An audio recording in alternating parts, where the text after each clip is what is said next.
So I want to share a story with you that kind of, as I was getting ready to do this presentation, I didn't know what I wanted to say at the end of this. But after hearing Simon talk, it crystallized in my mind what I wanted to share. So my father worked in a paper mill for most of his life. He was a guy that went in, started in the late 50s, got a job there, worked there until like 86 when he was injured on the job, and he was unable to work again in the paper mill. So in the span of a year, this person, his whole entire purpose in life was gone. No longer worked for the company he worked his whole life for. He liked what he did. He enjoyed that. For about 2 years, he was in limbo. And when you lose your purpose in life, something happens to you. Something's just different. There's a passion that's gone. That energy's gone. And my father is kind of high-strung, kind of like me a little bit. So to watch that happen to a person is kind of strange. So I decided I was going to jump in and help. And at this point, I'm still a young whippersnapper. I don't have a lot of knowledge or early knowledge. I wasn't thinking about the why. I wasn't thinking of leadership. I wasn't thinking of any of that stuff. I just wanted to help. So I sat down with my family, and I helped them to create a new business. And so we were looking at a lot of different avenues. We looked at restaurants and convenience stores and a whole bunch of other things to create in the state of Maine that would be successful. Well, Maine was going through a green revitalization. They're trying to become more eco-friendly. And so they put a lot of things in for recycling and curbside, the way landfills worked, all those kind of things. So we designed a business that was a waste removal, curbside pickup service, recycling service. And we started that business in 1988. Well, immediately, my father had purpose now. And he got excited about doing this work and enjoyed it. And this work kind of sucks, kind of work. You're riding on a truck, you're jumping out of the truck, winter, summer, spring, fall, doesn't matter what the temperature is, grabbing bags of trash and throwing it in the back of a truck, getting back, sorting it out, taking the recyclables, putting them here, taking the trash down to the landfills and handling that properly. It's a sucky job. And I was trying to convince my father, this is a good business, but you shouldn't be doing this. But I couldn't convince him to stop doing that. And so one day, I got to that point of not adolescent frustration, but child frustration with your parent. If any of you guys have ever been there, your parents all of a sudden become very old, and they become childlike when they become old. I hit the pinnacle of that frustration. It's like, why are you doing this? And he basically said, why don't you come with me? And what was different about this whole experience was the fact he wasn't picking up trash. He had made friends with every single person on this route. And so we get to this one route, and I meet this woman. She's probably in her, I would say, late 40s. And she's struggling to bring her trash out from the house to the curb. So, of course, I get out of the truck. My father gets out of the truck. We go help her. She starts talking to me about my father.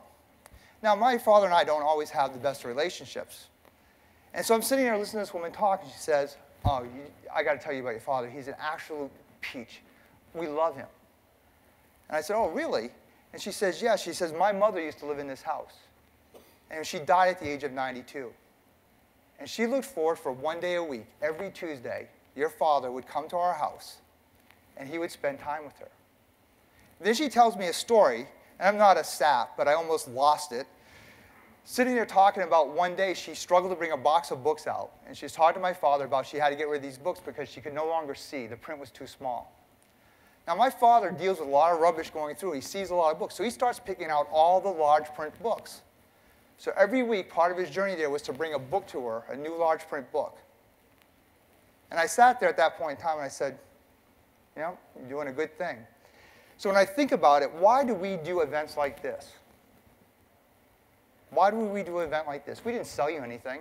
It wasn't a sales pitch. People come to events like this, and they hard sell you the entire 8 hours that you're here. We want to help you become better. We believe that IT and the fusion of IT and business is an essential element for us to be successful. Every one of us in this room want to do IT right. At the end of the day, we want to do it right. We want to do it perfect. We want to have an impact. And we believe the way to do that is to fuse business with the technology. And we believe we understand how to do that, and we can help you become better at doing that. So as you leave here, I want you to think about our purpose is to help you. That's why I do this. This is why for 23 years, I love coming into work every single day. I have the ability to help each and every one of you do your jobs better, have more impact, to become more relevant, to be more strategic, and to make your positions, your organizations legitimate. So when I do that, the thanks I want to give is not to my team here necessarily first. They did a great job putting this event together. It's not to our sponsors who actually made this event even possible, but it's to the people in this room. The concepts and ideas that we're talking about today, we didn't make up in a vacuum. I spent time with Susan at our CAB meetings. We interviewed Susan. We interviewed other people in this room. That collaborative effort helped us to see how to do IT better. We understood the challenges that you had. So the first round of applause I want to go out today is to you that are sitting in this chair here that have helped us become a great organization over the years and helped us help you even more. So a round of applause for yourselves. Thank you very much.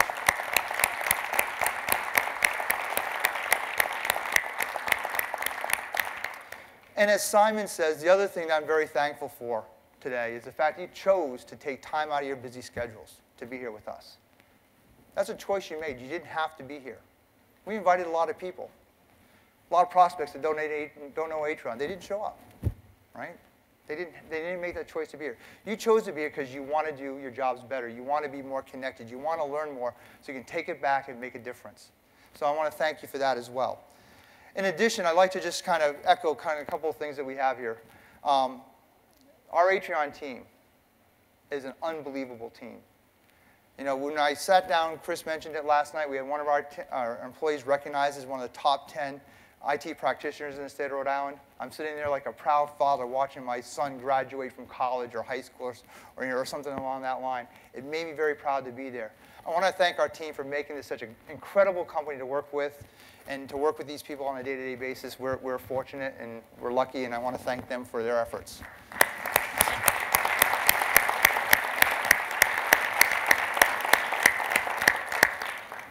The last people I want to really thank here are our sponsors. This is kind of a crazy thing to convince our sponsors to pay money to make this event happen. We're not selling something. The only selling that's going on at any level is when you guys go over there and talk to them at their booths.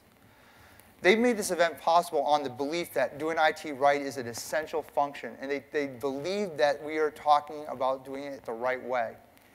And so I want to thank them for taking a risk on us, taking that chance, you know, taking that risk that's very, very important, and actually making this event possible. So a round of applause for our sponsors.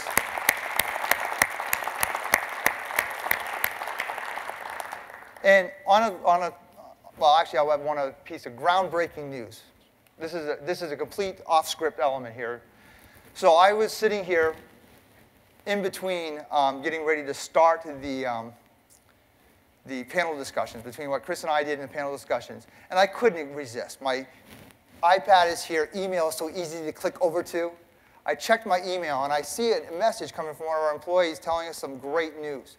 So at 2 o'clock today, we were informed that H.264 Networking Corporation is ranked the number 14th MSP in the country. So I want to thank our team for making that happen.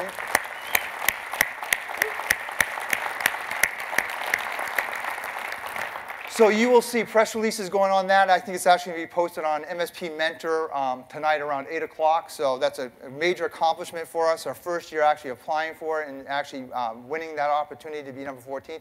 Now our goal is how do we get to number 1. So that's our goal. But last but not least, I want to leave you with one important thought. This is about making shift happen.